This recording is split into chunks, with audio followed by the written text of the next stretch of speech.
Olá! Iniciamos nesse momento mais uma aula de teontologia. Hoje nós estaremos na nossa terceira aula trabalhando acerca dos atributos de Deus.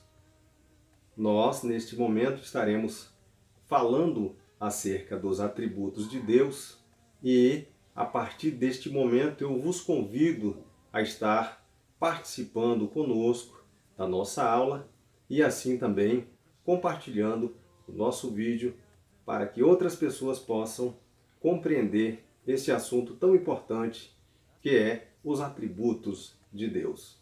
Bom, para iniciarmos eu quero deixar para vocês indicação de duas obras importantes. Primeiro, O Ser de Deus e Seus Atributos, do Dr. Heber Carlos de Campos. Esta obra da editora Cultura Cristã é fundamental para uma compreensão acerca do ser de Deus e acerca dos seus atributos.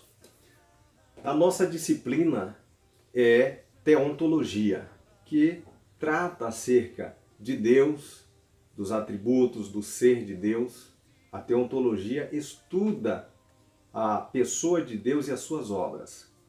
E na nossa terceira aula de hoje, eu quero trabalhar os atributos, como já foi dito, e apresentar algumas obras que possam os auxiliar na aprendizagem deste assunto tão importante que a Escritura nos revela.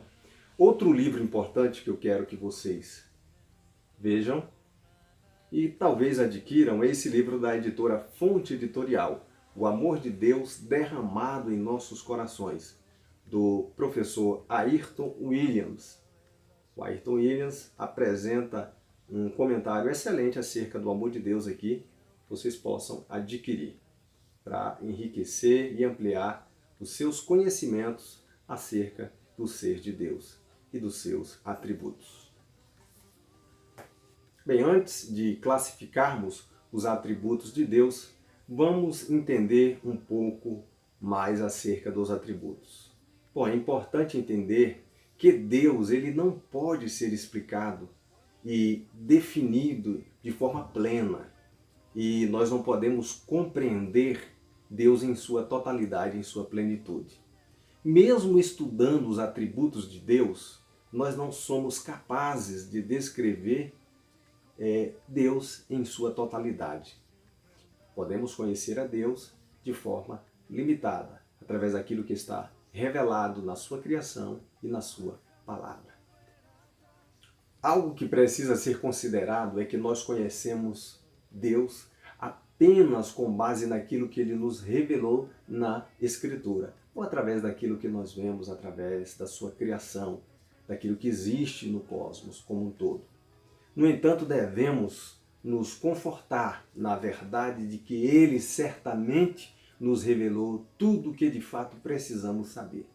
Então, tudo aquilo que existe através da sua palavra escrita, ou daquilo que está revelado para nós através da sua criação, é o suficiente para que nós possamos conhecer a Deus. Deus, como eu disse, é ilimitado e nós não temos a capacidade intelectual de compreender tudo acerca do seu ser. Portanto, precisamos pelo menos tentar entender aquilo que já está revelado através da sua palavra, da Escritura Sagrada. Bem, falando sobre os atributos de Deus, nós devemos estudar esses atributos e talvez você esteja se perguntando qual a importância de se estudar acerca dos atributos de Deus. É importante estudarmos acerca dos atributos de Deus, mesmo de forma limitada. Nós vamos ter um vislumbre do seu caráter, vamos vislumbrar o seu caráter, entender melhor um pouco mais sobre quem Ele é e como Ele é. E, consequentemente, nós vamos atribuir-lhe glória, louvor, adoração de uma forma mais apropriada e mais consciente. Essa é a importância de se estudar acerca dos atributos de Deus. Quais são esses atributos? A teologia, para facilitar a nossa compreensão, ela apresenta para nós, os teólogos dividiram os atributos de Deus em duas categorias, os atributos comunicáveis e os atributos incomunicáveis. Falando acerca dos atributos incomunicáveis, nós podemos dizer que são aqueles que Deus não compartilha com nenhuma criatura esses atributos. Ou seja, são atributos exclusivos dele. Ele não os comunicou a ninguém mais. Esses atributos, eles são particulares do Criador. Bem, com relação aos atributos comunicáveis, nós devemos entender que eles são aqueles que Deus compartilha, pelo menos em certa medida, com o ser humano. Esses atributos foram impressos na humanidade, que é a criação de Deus, basicamente porque o ser humano foi feito à imagem e à semelhança de Deus. Vamos adiantar um pouco e compreender os atributos incomunicáveis e os atributos comunicáveis de Deus. Em primeiro lugar, nós vamos enumerar alguns atributos incomunicáveis de Deus. São muitos atributos incomunicáveis que nós poderíamos estudar na teologia sistemática. Eles estão agrupados em atributos incomunicáveis e atributos comunicáveis. Os atributos incomunicáveis são amplos, são muitos, são vários, e não teríamos tempo suficiente para descrevê-los todos aqui. Mas vamos citar pelo menos alguns. Por exemplo, independência. A independência de Deus. Isso significa para nós que Deus é autoexistente. Ele não necessita de nada e de ninguém para continuar existindo. Ou seja, ele não depende de ninguém, de fora de si mesmo, para ser o que ele é. Deus, ele é autossuficiente. O Salmo 90 e o versículo 2 vai dizer bem claro para nós: antes que se formasse os montes ou as montanhas, antes que fosse criado a terra, de eternidade a eternidade, tu és Deus. O texto hebraico, ele utiliza a expressão o meolam ad olam atah el. Neste versículo nós temos a expressão eternidade, olam, e ela revela para nós a independência, a autoexistência desse Deus que muitas das vezes não é compreendido pela mente humana, por ser um ser infinito, autoexistente, que não tem dependência de ninguém para existir, porque ele existe por si mesmo. Então podemos aprender na independência de Deus que ele é autoexistente. Esse é um dos atributos de Deus, nos atributos incomunicáveis. Além da independência, nós temos a eternidade que está entrelaçado com a independência. Um segundo atributo é a eternidade. No versículo do Salmo 90 e versículo 2 que nós lemos, essa expressão olam, eternidade, ficou bem clara para nós. Significa que Deus sempre existiu. Ele não foi criado por ninguém e está acima de qualquer limitação de tempo e espaço. Ou seja, em Gênesis capítulo 1 e o versículo 1, diz que no princípio Deus criou os céus e a terra. Ali nós temos pela primeira vez a menção do tempo. O tempo passou a existir naquele momento da criação de Deus. Até aquele momento o tempo não existia, mas o tempo passou a existir por causa da criação e de nós seres humanos, e não por necessidade de Deus, porque ele é eterno. Sendo eterno, ele não está preso ao tempo. Nunca houve um momento em que Deus não existia, porque ele sempre existiu e ele sempre é, por ser um ser eterno. Ele não tem começo e nem fim. Ele existe por si só. Podemos dizer que passado, presente e futuro é a mesma coisa para esse Deus supremo. Gênesis capítulo 21, versículo 33 nos diz o seguinte: e plantou um bosque em Beceba e invocou lá o nome do Senhor Deus Eterno. O nome do Senhor Deus Eterno é invocado nesse texto. E aqui nós podemos ver na descrição escrita por Moisés, Deus sendo apresentado como o Eterno. Hashem El Olam, Deus eterno. Esta é a expressão para nós. O Senhor é um Deus eterno. Não resta dúvida para nós que Moisés tinha consciência de que Deus, ele existe por si mesmo, de eternidade a eternidade. Ele é Deus. Um terceiro atributo que nós devemos mencionar na nossa aula é a unidade de Deus. Não existe nada ou ninguém que possa ser comparado ao Deus da Bíblia, ao Deus verdadeiro, ao Deus de Israel, ao Deus da igreja. Ele se apresenta nas Escrituras como um Deus único. Quando a Bíblia nos fala sobre a unidade de Deus, nós podemos compreender que não existe nada ou ninguém que possa ser comparado com Ele, porque Ele é único. Mas a doutrina da Trindade não contradiz esse princípio, pois são três pessoas distintas que formam um único Deus? Ou seja, são três pessoas? Não. A Bíblia nos revela um único Deus. A unidade de Deus, mesmo na Trindade, não existe nenhum problema. Nós vamos estar tratando disso posteriormente na nossa quarta aula. Em rápidas palavras, eu quero dizer o seguinte: a unidade de Deus apresentada na Bíblia Sagrada com relação à Trindade pode ser compreendida da seguinte maneira. Vamos tomar como exemplo o credo judaico, Deuteronômio capítulo número 6 e o versículo 4.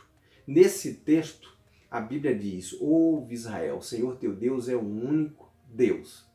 É importante observarmos que a unidade de Deus não é negada nesse texto. Mesmo falando para Israel que ele deveria, a nação, o povo de Israel, deveria ouvir a Deus, entender que Deus é um Deus único, o texto não nega a possibilidade de dentro desta unidade existir uma composição. Ouve Israel, o Senhor teu Deus é o único Deus. No texto hebraico, nós temos a expressão errad. Moisés escreve esse texto em Deuteronômio 6 e 4 e diz que Deus é um ser único, errad. Errad é uma expressão hebraica para se referir à unidade composta. Quando Moisés diz, Shema Israel, Adonai Eloheinu Adonai Errad. Escuta Israel, o Senhor teu Deus é um Deus único. Quando ele diz que Deus é um ser único, ele está demonstrando para nós que o Deus de Israel não pode ser comparado com os deuses pagãos, porque ele é único. Mas a expressão errad no texto hebraico significa unidade composta. Você pode ver isso em Gênesis capítulo 2, versículo 24 e 25, quando se fala do homem e da mulher, Deus dizendo que os dois se uniriam e os dois se tornariam uma só carne. A expressão que ocorre ali é errad, uma só carne. Então, esta unidade é uma unidade composta. Diferentemente da relação entre o homem e a mulher, Deus, ele é uma unidade composta dentro do seu ser, porque Deus, em essência, é um, mas em pessoas, são três pessoas que compõem a essência do único Deus verdadeiro. Portanto, não temos nenhuma contradição entre a unidade de Deus e a Trindade. Nós vamos ampliar um pouco mais desse assunto quando estivermos falando acerca da Trindade. Retornaremos a esse texto e outros mais para conhecermos melhor a doutrina da Trindade. Por enquanto, devemos entender que a unidade de Deus fica bem clara para nós quando Moisés usa a expressão hebraica errad e não a expressão yahid, que significa uma unidade solitária. Com outro atributo importante para nós nesta disciplina é a onisciência de Deus. Isso significa que Deus conhece todas as coisas de modo completo e absoluto. Seu conhecimento é infinito e não está sujeito à limitação. O Salmo 139, versículo 1 a 6, nos diz o seguinte: Senhor, Tu me sondas e me conheces, sabe quando me sento e quando me levanto, de longe percebe os meus pensamentos, sabes muito bem quando trabalho e quando estou descansando. Todos os meus caminhos te são conhecidos, e antes mesmo que a palavra me chegue à língua, tu já a conheces inteiramente, Senhor. Tu me cercastes por trás e pela frente, e põe a tua destra ou a tua mão sobre mim. Neste salmo nós podemos observar claramente a onisciência de Deus. Ele nos conhece Ele sabe os nossos pensamentos, Ele nos cerca, Ele está à nossa volta. Aqui nós podemos observar a presença de Deus contínua e sabemos que Ele detém o conhecimento de todas as coisas. Hebreus capítulo 4, versículo 13, diz que não há nada encoberto diante dele. Todas as coisas estão nuas e patentes diante daquele com quem nós temos de tratar. Então, Deus é um Deus onisciente. Além da onisciência de Deus, nós temos a sua onipresença. O Salmo 139, do versículo 7 ao versículo 12, ele continua nos falando sobre esse Deus, tanto onisciente como onipresente. Estas expressões, onisciência, onipresença, onipotência, não ocorrem no texto bíblico, mas nós podemos ver claramente a manifestação da sua onisciência e da sua onipresença. Por exemplo, no salmo mencionado diz o seguinte: para onde poderei eu escapar do teu espírito? Para onde fugirei da tua presença? Me faneja da tua presença. Se eu subir aos céus, lá tu estás. Se eu fizer a minha cama na sepultura, também lá tu estás. Se eu subir com as asas da alvorada e morar na extremidade do mar, mesmo ali a tua mão e a tua destra me susterá. Então podemos observar em todo este salmo que a presença de Deus é perceptível e visível em todos os lugares, porque Deus é um ser onipresente. Além da onipresença, nós temos a onipotência de Deus. Como eu disse, esses atributos eles são visíveis na Escritura Sagrada. Ainda que as palavras não ocorram, mas a demonstração da sua onipotência, onipresença e onisciência pode ser visto claramente na Escritura Sagrada. Onipotência significa que Deus possui todo o poder, isto é, seu poder é infinito e ilimitado. Os homens, os reis, os governadores, os presidentes, os representantes de um povo, de uma nação, podem ter um poder limitado, mas Deus, ele é um Deus ilimitado, o seu poder está acima de todas as coisas. A Bíblia deixa bem claro isso. E Jó, ele disse, certa feita, no capítulo 42, versículo 1 e 2, Jó disse o seguinte: sei que podes fazer todas as coisas. Observem a expressão de Jó. Jó respondeu ao Senhor e disse: sei que tu podes fazer todas as coisas. Aqui nós temos claramente, no capítulo 42, versículo 1 e 2, uma demonstração do poder onipotente de Deus, de um poder infinito, em que ele demonstra ser aquele que tem o domínio de todas as coisas. Nenhum dos planos de Deus podem ser frustrados, porque todo o poder está nas suas mãos. Há um outro atributo de Deus que a Bíblia Sagrada nos apresenta, a sua soberania. Significa que Deus é soberano e ele tem controle sobre todas as coisas, pois ele próprio, sendo soberano e supremo, ele tem domínio sobre tudo que ocorre em todo o universo. Bom, os atributos incomunicáveis de Deus já falamos, passamos agora aos atributos comunicáveis. Os atributos comunicáveis são muitos também, não poderíamos falar de todos, mas vamos enumerar pelo menos alguns aqui que são importantes para a nossa disciplina de teontologia, falando acerca dos atributos de Deus. Um dos atributos de Deus bastante conhecido é o amor. A Bíblia declara explicitamente que Deus é amor. Primeira carta de João, capítulo 4, versículo 8, João utiliza a palavra ágape. A palavra ágape vem do verbo agapau, que significa amar. O amor é um dos atributos de Deus e deve ser entendido, sobretudo, pelo aspecto que os escritores do Novo Testamento deram a esta palavra, a este atributo do eterno Deus. Falando do amor de Deus, o apóstolo Paulo disse que Deus derramou o seu amor em nossos corações, ou seja, nos corações dos cristãos genuínos. Romanos 5 e 5.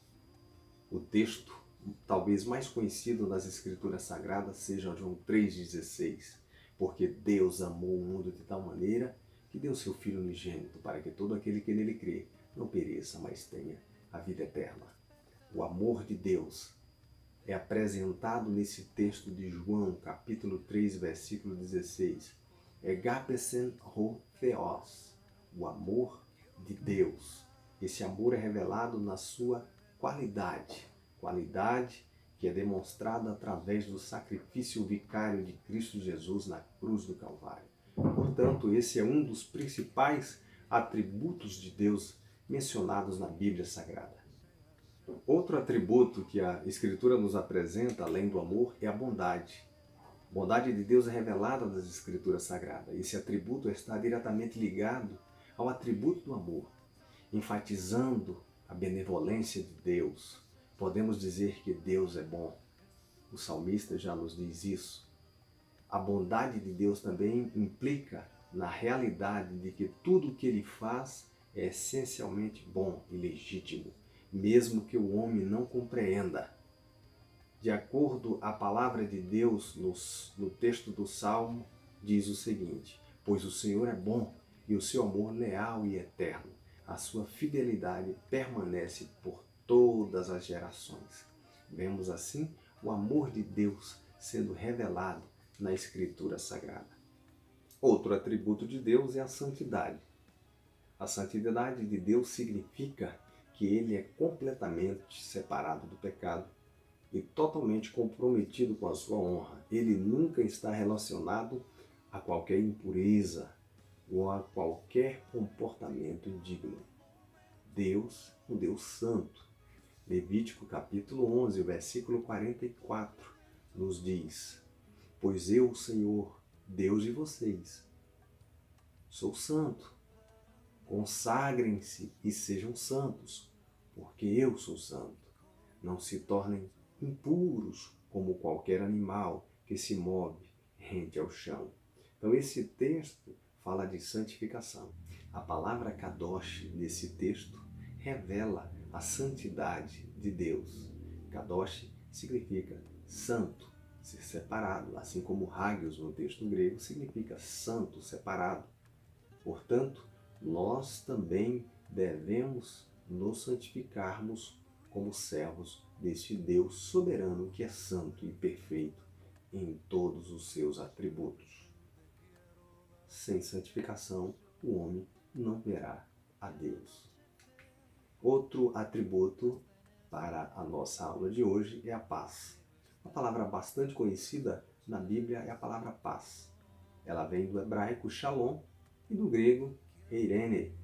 Essas duas palavras são sinônimas e elas se referem à paz que nós temos. E essa paz que nós temos, ela procede desse Deus Criador. Paz é um dos atributos relacionados a Deus. Ele é o Deus de paz.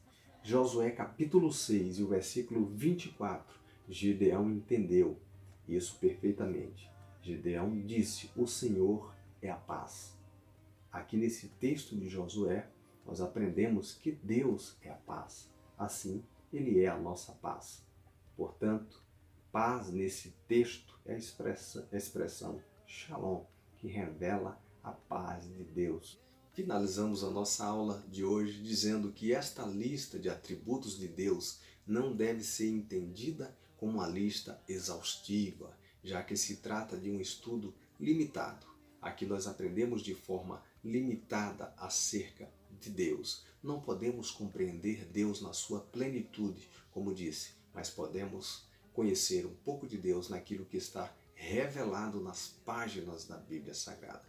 Você possa aprofundar o teu conhecimento, estudando a teologia, na teontologia e aprendendo um pouco mais acerca dos atributos de Deus. Vamos ficar por aqui. Forte abraço, até a nossa próxima aula. Até mais.